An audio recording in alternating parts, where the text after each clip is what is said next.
ഒരു വാക്കാലുള്ള കഥയായി ആരംഭിച്ച മഹാഭാരതം എഴുതപ്പെടുന്ന ഘട്ടത്തിൽ വ്യാസമുനി യോഗ്യനായ ഒരു എഴുത്തുകാരനെ തേടി ദൈവങ്ങളുടെ അടുത്ത് പ്രാർത്ഥിച്ചതായി പറയപ്പെടുന്നു. ബ്രഹ്മാവിന്റെ ശുപാർശ പ്രകാരം വ്യാസൻ ശിവന്റെ മകനായ ഗണേശന്റെ സേവനം തേടുന്നു. വ്യാസന് വേണ്ടി ജോലി ചെയ്യുന്നതിൽ ഗണേശൻ വളരെ സന്തോഷവാനാണ്.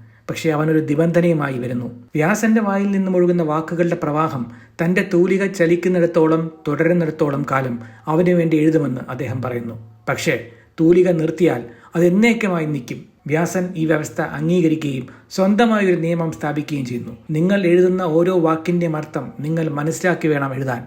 മഹാഭാരതത്തിന്റെ പകർപ്പെഴുത്ത് അതിനാൽ ഋഷിയുടെയും എഴുത്തുകാരന്റെയും ഇടയിലുള്ള ഒരു നൃത്തമായി മാറുന്നു. ഋഷി വാക്യങ്ങൾ പറയുന്നതിന് മുൻപ് മനസ്സിൽ രചിക്കുന്നു. എഴുത്തുകാരൻ താൻ എഴുതുന്നത് എന്താണെന്ന് മനസ്സിലാക്കാൻ സമയമെടുക്കുന്നു. മനസ്സിനെ സങ്കല്പിക്കാനും അലഞ്ഞു തിരിയാനും സ്വതന്ത്രമായി വിടണം. അതേസമയം കൈ താൽക്കാലികമായി നിർത്തി ചിന്തിക്കാനും തിരുത്താനും സമയമെടുക്കണം.